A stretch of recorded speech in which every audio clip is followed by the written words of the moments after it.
శ్వాస మనకు ప్రాణాధారం. శ్వాసే లేకపోతే మనకు జీవం లేదు.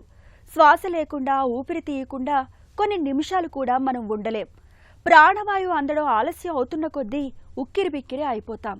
అందుకే ఊపిరితిత్తులకు అంతటి ప్రాధాన్యం. అయితే ఇంతటి కీలకమైన ఊపిరితిత్తులకు ఇవాళ లంగ్ క్యాన్సర్ రూపంలో పెను ప్రమాదం ముంచుకొస్తుంది. ఊపిరితిత్తుల్ని మెల్లమెల్లగా కబళిస్తూ చివరకు మన ప్రాణాలనే ప్రమాదంలోకి నెడుతుంది. ప్రత్యేకించి పురుషులకు లంగ్ క్యాన్సర్ అనేది శాపంగా మారుతుంది. ఈ నేపథ్యంలో ఊపిరికి ఉరి బిగించే లంగ్ క్యాన్సర్ను ముందుగానే పసిగట్టే పరీక్షల గురించి ఇప్పుడు తెలుసుకుందాం. లంగ్ క్యాన్సర్ ఊపిరితిత్తుల కణాలు విపరీతమైన స్థాయిలో పెరిగి ఊపిరితిత్తులను విధ్వంసం చేసే వ్యాధి ఇది. మనలోని అణువణువుకు ప్రాణవాయువును అందించే ఊపిరితిత్తుల్లో క్యాన్సర్ ఆనవాళ్లు అంత త్వరగా బయటపడవు. క్యాన్సర్ను గుర్తించేసరికే చాలా మందిలో అది బాగా ముదిరిపోయి ఉంటుంది.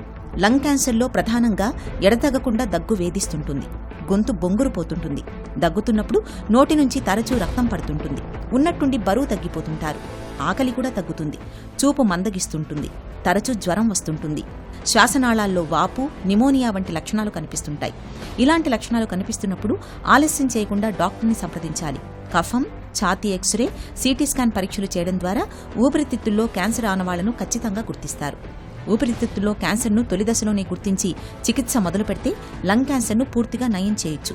క్యాన్సర్ చికిత్స మూలంగా తలెత్తే దుష్ఫలితాలను చాలా వరకు అదుపులో పెట్టొచ్చు. ఊపిరితిత్తుల్లో క్యాన్సర్ కణితుల్ని నిర్ధారణ చేసినప్పుడు వాటిని తొలగించడానికి సర్జరీ, రేడియేషన్, కీమోథెరపీ చికిత్సలు అందుబాటులో ఉన్నాయి. వీటిలో ఏదో ఒకటి గాని లేదా 2-3 విధానాలు కలిపి కానీ డాక్టర్లు క్యాన్సర్ కణితుల్ని నిర్మూలిస్తారు. మన పాలిట మరణశాసనంగా పరిణమించే ప్రాణాంతకమైన లంగ్ క్యాన్సర్ను నివారించాలంటే అందుకు ధూమపానం అలవాటుకు దూరంగా ఉండడం ఒక్కటే మన ముందున్న మార్గం.